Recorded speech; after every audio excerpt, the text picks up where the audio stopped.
إن الحمد لله نحمده ونستعينه ونستغفره ونعوذ بالله من شرور أنفسنا ومن سيئات أعمالنا. من يهده الله فلا مضل له ومن يضلل فلا هادي له، وأشهد أن لا إله إلا الله وحده لا شريك له، وأشهد أن محمدًا عبده ورسوله. أما بعد، فإن خير الكلام كلام الله، وخير الهدي هدي محمد صلى الله عليه وآله وسلم، وشر الأمور محدثاتها، وكل محدثة بدعة، وكل بدعة ضلالة، وكل ضلالة في النار. خۆشەویستان، ئێمە هەموو ڕۆژێک خۆشەویستان و ئازیزانمان لەدەست ئەدەین و بەڕێیان دەکەین بەرەو گۆڕستان.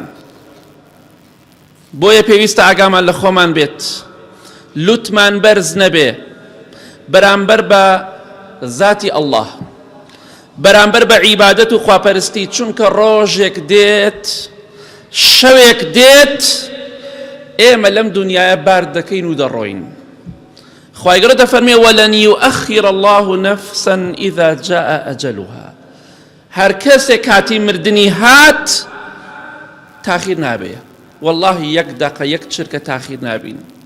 خوا نووسیوێتی ئەبێ بە فڵان ڕوودا و بڕۆین، هیچ مەجالیتیانە نە ڕۆژتای وای لێ نەهات، باڵ نەش ڕۆژتایە خوان ڕۆژی تەواو کردو لەو شوێنەشا بێ لە ماڵ خۆشیا بێ دەمرێت.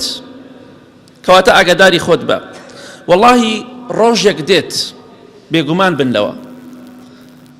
خوای گەورە کاتێکە لە سکی دایکمانە بووینە بۆمانی دیاری کردووە ئەوەندە ڕزق و ڕۆزی دەخۆین، ئاخر ڕۆژی ژیانی فڵان کەس ئەوەیە فڵان خواردنە خوا، ئاخر خواردنیشمان نووسراوە کە لە دنیادا دەیخۆین، ئاخر قومە ئاو کە دەیخۆین لەم دنیادا، دوای ئەوە کۆتایی بە هەموو شتێک دێ.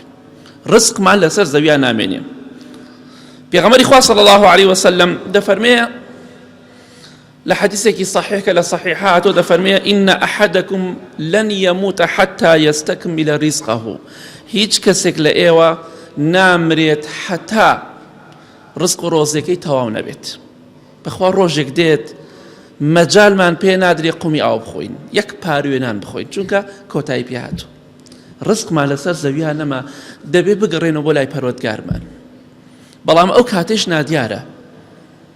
ئەمڕۆ لەشی ساغا دوێنە چەند کەسە سوڕایەوە، هەفتەی پێشوو چەند کەسە زەویە سوڕایە و گاڵتەی بە مردن هاتی سەر ژێر خۆڵایە. ئیمام خەتیبێک لە فەلەستین نوێژی نیوەڕۆ جەنازەیەک دێننە ژوورۆ پیاوێکی بەتەمەن ئەهلی مزگەوت. یا ڕەبی خوایە بە ئەهلی مزگەوتمان قبوڵ کەی. پیاوێکی بەتەمەنی ئەهلی مزگەوت کە خەڵکی خۆشی دەوێ، ڕوو لە خوا، دیندار، خواپەرست، نوێژی نیوەڕۆ ئەیدێنن بۆ مزگەوت جەنازەکەی. بەڵێ کەس و کارەکەی حازر نییە. ئیمام و خەتیبی مزگەوتەکە دەڵێ موسڵمانان ئینشاءالله نوێژی عەسر نوێژ لەسەر ئەم پیاوە بەڕێزە دەکەین، نوێژی جەنازە، چونکە هەندێ ماڵ و مناڵی کەس و کاری لە دوورەوە هێشتا نەگەیشتوونە، خۆتان حازرکەن ئەمڕۆ ئینشاءالله نوێژی عەسر نوێژی لەسەر دەکەین، لەسەر ئەم جەنازەیە، بۆی مناڵەکانی هەمویان ئامادە بن کە لە دوورەوە دێن. بەڵێ بەڵام کاتێ نوێژی عەسر هات چی ڕوویدا؟ ئیمام و خەتیبەکە خۆشی لەگەڵ جەنازەکەی ترا نوێژی لەسەر کرا.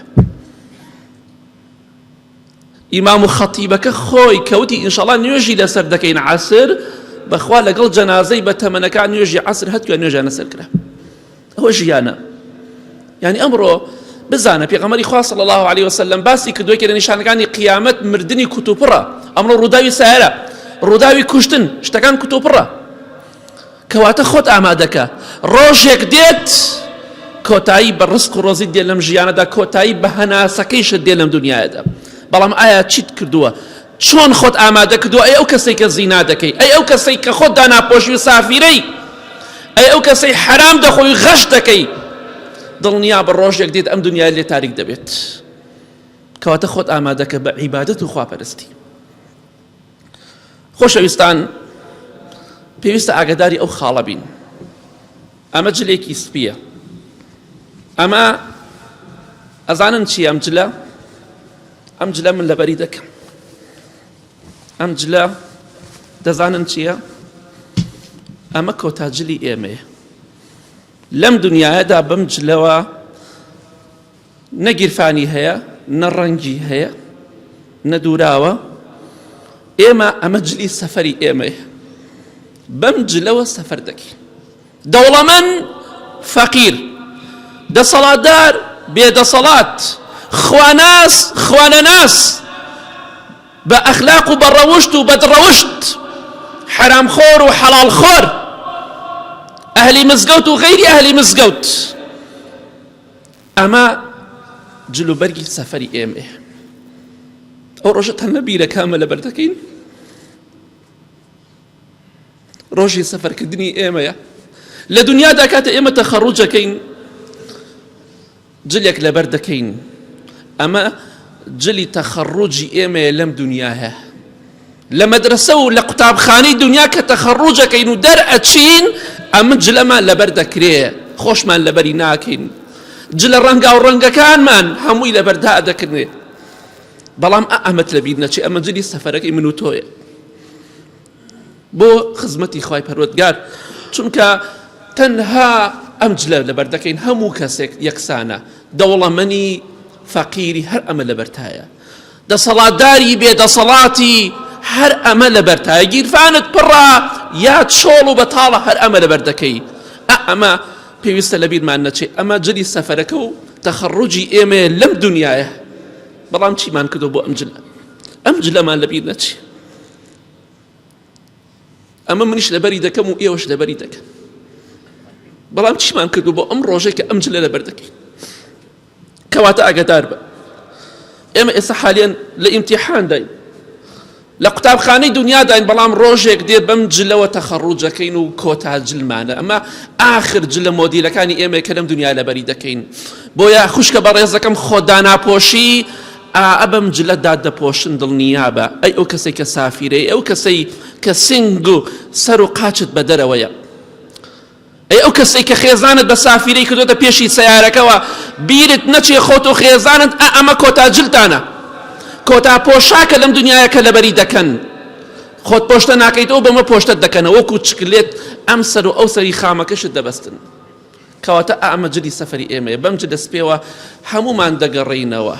ئەو ئێستا من لەبەرم کردو، بەڵام ڕۆژێک بە حەقیقی لەبەری دەکەن. ئێوەش بە هەمان شێوە کەسەی ئینکاری ئەم شتە بکە؟ نەخێر، هەمووی لەبەری دەکات بەبێ جیاوازی.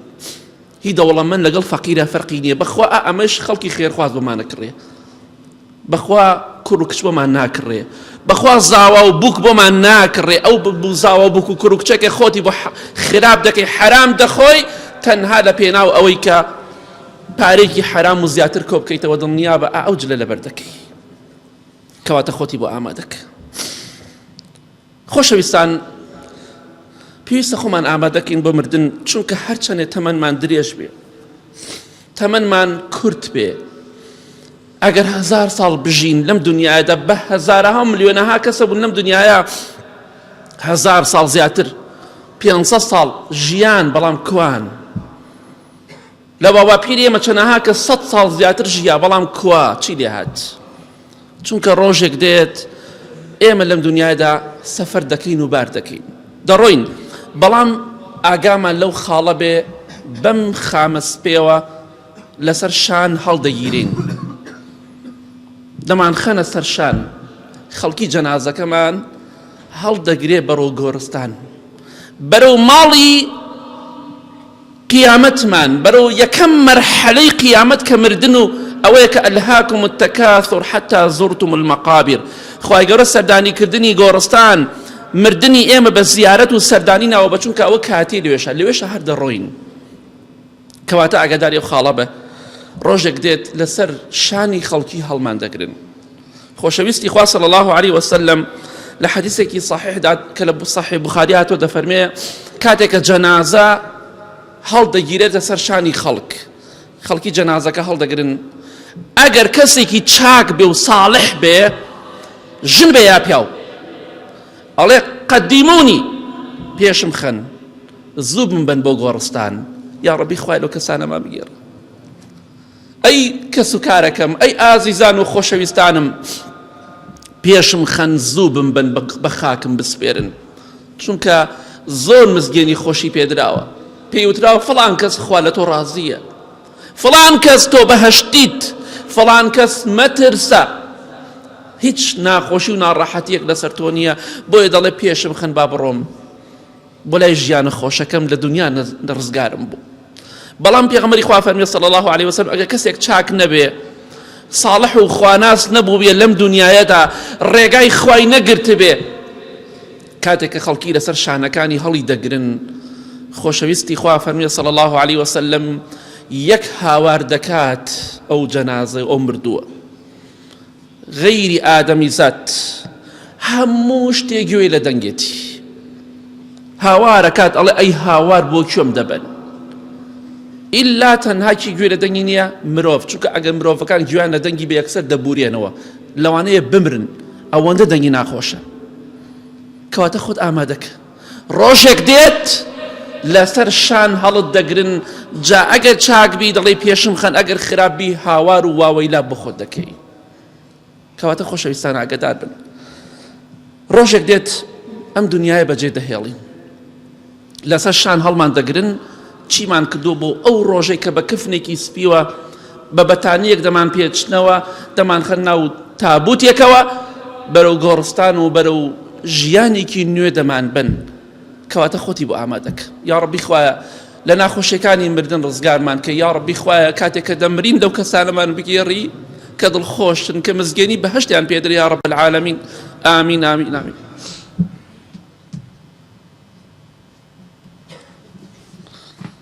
الحمد لله والصلاة والسلام على رسول الله وعلى آله وصحبه ومن والاه. أي أو كسي كرجاي خوات نقرتوا بس لوت برزيبك، بس خود بجورة بزانا. أي أو كسي كخود أنا بوشي خشكي برزم بس توبك بقرر ولا إخوة. أي أو كسي زنا وبدروشتي دكي بقرر ودايم باكبة.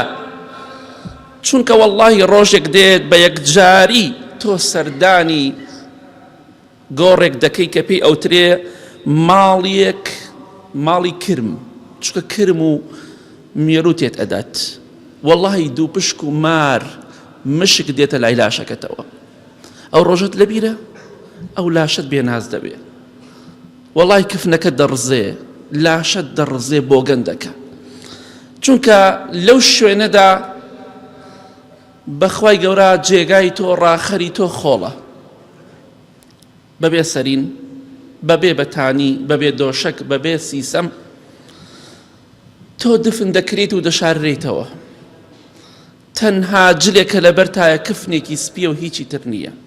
ئەم کفنە سپێیە لەبەری دەکەین بخوا، هەمومان لەبەری دەکەین. بەم کفنە سپێوە دەتخەنە ناو خۆڵەوە، دەبیتە هاوڕێی مار و مێروو، بەڵام چیت بۆ ئەو ڕۆژە ئامادە کردووە. کەواتە خۆتی بۆ ئامادەکە، ڕۆژێک دێت کۆتایی بە ژیانت دێ. بەخوا سەرین یەکمان بۆ دانانێن، دۆشەکێکمان بۆ ڕاناخەن، لاشەمان لەسەر ئەو خۆڵە ساردە دانێن، بەخوا لە جاتی بەتانی بەرد ئەدەن بە سەرمانە، کوونەکانیش پڕ ئەکەنەوە بە نایلۆن بێ، بە قوڕ بێ، بە هەر شتێک بێ پڕی ئەکەنەوە، با کوونەکانیش و نەفەسەکانیش نەمێنێ. ئەوە ژیانی ئەم دنیایە، ئەوە کۆتایی ئەم ژیانەیە کە ئێمە دەیبینین. کەواتە خۆتی بۆ ئامادەکە، بۆی لە ناو گۆڕدا پارێزراوبی. ئەزانی ئیمامی ئیبن تەیمیە چی دەفەرمێ ڕەحمەتی خوای لێبێ؟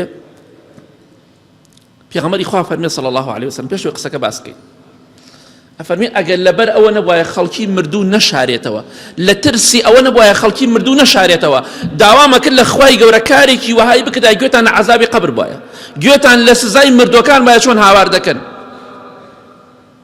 لە دەڤەری ئێمە، لە دەڤەری ئێمە، لەم دەڤەری ئێمە گەنجێک لەگەڵ دووسێ بەرادەرە دەڵێ چوونە گۆڕستانێک لە گۆڕستانەکان، کاتی مەغریب بوو، ئەڵێ گوێم لە دەنگ و هاواری ئافرەتێک بوو ناو گۆڕێک لە گۆڕەکان لە ناوەڕاستی قەبرستانەکە هاواری دەکرد، دەگریا، بەڵام گریانێک هاواری دەکرد، وەڵڵاهی ڕامان کرد. هەندێک جار خوای گەورە لە ئینسان دەکات گوێ لە عەزابی قەبر بێ. ئیمامی ئیبن تەیمیە ڕەحمەتی خوای لێبێ دەفەرمێ کاتی خۆی هەر کاتێک ئەسپ و ماین تووشی سکێشە بووایە سکێشەیەکە بوو نەخۆشیەکە بۆ ئەیدا لە ئەسپ و ماین کاتێک ئەو نەخۆشیی تووشە بوو سکی ئەیدا بەژان مەعیدە و هەموو شتێکی تێکە چوو ئەیان برد بۆ لای قەبری جوولەکەکان و کافرەکان خاوەنی ئەسپ و ماینەکانیانە برد چونکە غەیری ئادەمی زاد هەموو گیان لەبەری گوێی لە عەزابی قەبرە بەڵێ ئەسپەکان و ماینەکان کە سکیان ژان دەکا و تووشی نەخۆشی ناوسک بوونە دەیان بردن بۆ لای گۆڕی جوولەکەکان و هەندێک لە کافر و بێدینەکان و بتپەرستەکان ئەفەرمێ کاتێک کە ئەو ئەسپ و ماینانە ئازاریان هەیە گویان لە سەوتی مردوەکان دەبوو گویان لە عەزابی ناو قەبرەکان دەبوو تووشی ئیسهال و سکچوون دەبوون و عیبیان نەدەما لە ترسا تووشی سکچوون دەبوون کۆتایی بە نەخۆشیەکەیان دەهات و چاک دەبوونەوە چونکە ئەوە عیلاج بوو تاکە عیلاج بوو بۆ ئەو ئەسپەکان و ماینەکان گویان لە عەزابی قەبر بێ لە ناو گۆڕستانەکانی کافرەکان و بێدینەکان کە گویان لە عەزابەکە دەبوو سکیان پاک دەبوو کۆتایی پێدەهات و نەخۆشیەکە و ئەلەم و ئازارەکەیان نەدەما چونکە ئەوان گویان لەو کەسانە بوو عەزاب ئەدرێن کەواتە ئەگەدار بە ڕۆژێک دێت دەڕۆیتە ناو گۆڕێکەوە ناو خۆڵێکەوە خۆتی بۆ ئامادەکە بێگومان ڕۆژێک دێت خۆشەویستان یەک بە یەکمان لە منەوە هەتا کۆتایی مرۆڤەکان و ئەوەی کە ڕۆژتەوشی کە دێت یەک بە یەک پرسیارمان لێ دەکرێت دەربارەی ئەو شتانەی کە لە دنیادا ئەنجامماندا لە حەدیث صحیح هاتۆ پێغەمبەری خوا فەرمیێ صلی الله علیه وسلم هیچ کەسێک پای ناڕاتە بەهەشتەوە هەتا پرسیاری چوار شت پێنج شتی لێ نەکرێت دوو حەدیث هاتووە چوار شت یا پێنج شت هەردووکی هاتووە یەکێک لەوانە پرسیاری لێ کرێ عمری خۆت لە چیا سەرف کرد تەمەنی خۆت لە چیا سەرف کرد گەنجی خۆت لە چیا سەرف کرد ماڵی خۆت لە چیا سەرف کرد چۆن پەیدات کرد وەڵڵی خوایە گیان جوابی زۆربەی خەڵکی ئەمڕۆ ئەوەیە خوایە گیان تەمەنی خۆم بە مۆبایلەوە سەرف کرد هەموو ژیانی خۆم دانا بۆ مۆبایل و بۆ خەو بەخەبەر بووم مۆبایلم پێبوو بەڵام بۆ شتی بێسوود هەندێک کەسێ الحەمدوللا گوێ لە قورئان دەگرێ گوێ لە وتار دەگرێ وتار بڵاوەکاتەوە دین بڵاوەکاتەوە ئەوە پاداشتێکی گەورەی هەیە بەڵام هەیە بەلای ئەو شتانە هەر ناڕە سوبحان اللهکە نووسراو نایخوێنێتەوە بەبین و قانون ئەو نەبێ خێرە صلواتي ببردمي عارون نالي اللهم صل على محمد استغفر الله دبير نالي استغفر الله دمي نقانو اما بخير نمانا بلام كسانك يقول القران ودين دقرن بويا او عمرك همانا او تمنك همانا روجك ديت برسيار مالي ذكريه وعن جسمه فيما ابلغ في غمر اخوان فرمي صلى الله عليه وسلم برسيار يقول جسمي خود لا شيء خود لشي اسرف كرت دست بچي بكار هنا چاوه كانت بي كانت بۆچی بەکارت هێنا لە چیا سەرفت کرد کەواتە خۆت ئامادەکە ڕۆژێک دێت پرسیارە لێ ئەکرێت لەسەر ورد و درشت لەسەر گەورە و بچووک ما لهذا الكتاب لا يغادر صغيرة ولا كبيرة إلا أحصاها ئەوەیە کە هەموو جومعی دەخوێنینەوە ئەڵێ ئەم کتابە ئینسانی مجریم و خراپەکار دەڵێ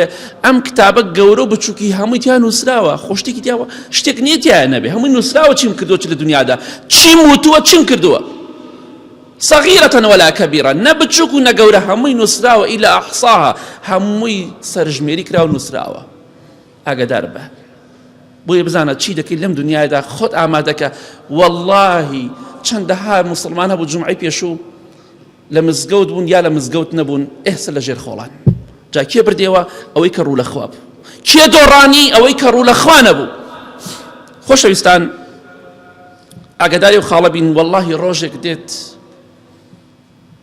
حەشر دەکرین وەڵڵاهی بەبێ جل و بەرگ بەبێ پێڵا و بەبێ خواردن و خواردنەوە حەشر دەکرین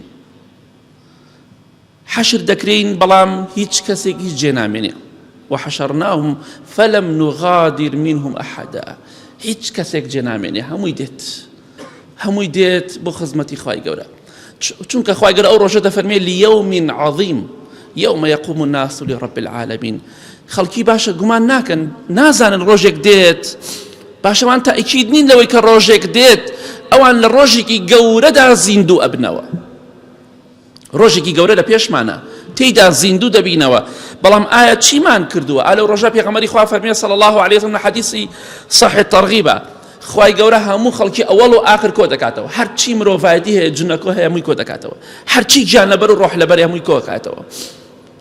بەڵێ ڕۆژێکە دیاری کراوە 40 سەنە 40 ساڵ مرۆڤەکان بە پێوە دەوەست. خۆت بۆ چ ڕۆژە ئامادە کردووە؟ چۆن خۆت ئامادە کردووە؟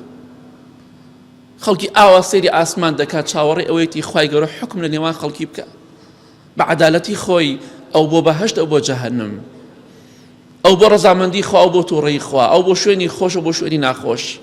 ئایا خۆت ئامادە کردەوە بە ئەو ڕۆژە سەختە؟ 40 ساڵ بە پێوە بۆستە قیامن 40 سەنە بەبێ خواردنەوە بەبێ جلوبەرگ، بێ ئەوەی ئاگات لە هیچ کەسێک بێ. بەخوا بەبێ تانایە مناڵەکە چی بەسەر هاتووە، بیری مناڵەکەی خۆت نییە، بیری خوشک و برا و دایک و باوکی خۆت نییە، تەنها خەبی خۆت. بەس خۆم ڕزگارم بێ، کەسم نابێ. لە قورئانە هاتووە مجریمەکان ئەڵێن خوایەکیان مناڵەکانم، کچم، کوڕم، خێزانم، ئەوەی کە پیاوێ پیاوم، برام، خوشکم، هەرچی کە سوکارم هەیە هەر هەمووی خۆیان بخە ناو جەهەنەم و بەس من ڕزگارکە. بەڵام باس دایک و باوک ناکەم بجنین. بۆچی؟ چونکە خوا قبوڵی ناکا باسی دایک و باوک بکەی. نابێت دایک و باوک بکەیت قوربانی وی کە خۆت ڕزگاروی بڕۆی بۆ بەهەشت و ئەوان بڕۆن بۆ جەهەنەم، بەس ناوێت ناوی دایک و باوکی بێنن، چونکە لای دایک و باوک لای خوای گەورە هێڵی سوورە. ئەگە دایک و باوکی مجریمەکانیش بێ کەواتە ئەگەدار بە خۆت ئامادەکە بۆ پرسیارەکانی ناوگۆڕ، خۆت ئامادەکە بۆ قیامەت و محاسبە، چونکە کاتێک کە پیاوێک پرسیار لە پێغەمبەری خوا صلی الله عليه وسلم کەی قیامەت دێ، ئەفەرمێ وما أعددت للساعة، چیت بۆ قیامەت ئامادە کردو؟ ئەوە گرنگە. قیامەت دێتە ئیچیت بە کە مردی تەواو، کۆتایی بە هەموو شتێ دێ، ئیتر بۆ قیامەت ڕۆی تەواو. بەڵام گرنگ ئەوەیە ئەمڕۆ چیت حازر کردووە، خۆتی بۆ ئامادەکە. خۆت ئامادەکەی، خۆت ئامادە نەکەی هەر دەمری. جا بۆیە کاتێ دەمریت ناوێکی باش لە دوای خۆت بەجێ بهێڵە. بەخوا لە گۆڕستانە کە سۆکارەکەمان بەجێمان دەهێڵم دەگەڕێنەوە، خۆمان و کردەوەکانی خۆمان دەور دەبینێت. تەنها هیچ ماڵ و سامان هەمووی دەبێتە میرات و ئێستا یەک بە یەک هەمومان کە ئیش دەکەین و کەسابەت دەکەین هەمومان میرات کۆکەینەوە. جا میراتێکی حرام کۆ مەکەرەوە بۆ ئەوەی ئەو ڕۆژەی کفنێ سپی لەبەرکرا نەبێتە بەڵایە بۆ گیانت. اللهم اغفر للمؤمنين والمؤمنات والمسلمين والمسلمات الأحياء منهم والأموات من أهل السنة والجمعة والجماعات. يا ربي خوايا الشفاء نخوش كان من بدي بتايبتي أواني داو دعاء خيريان كدو.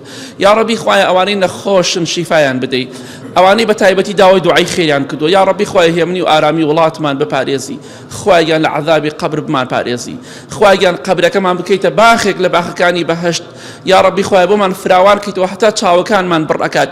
يا ربي خوايا لجناهي دايكو باوكو مردو كان من خوش بي كاتب مامليني خوايا خود لما راضي بي لو كسانا بين خوايا لبيش مردن من ملائكي بالرحمة بيت بروح كيشان مانو مزجيني بهشت من بيبدن. يا ربي خوايا لسزاي خود ولا غضبي خود بدون مان كي كومالجا من بكيت كومالجايكي لخواتر سو بأخلاق وبالروشت يا رب العالمين. آمين آمين آمين. وصلى الله على محمد وآله وصحبه أجمعين.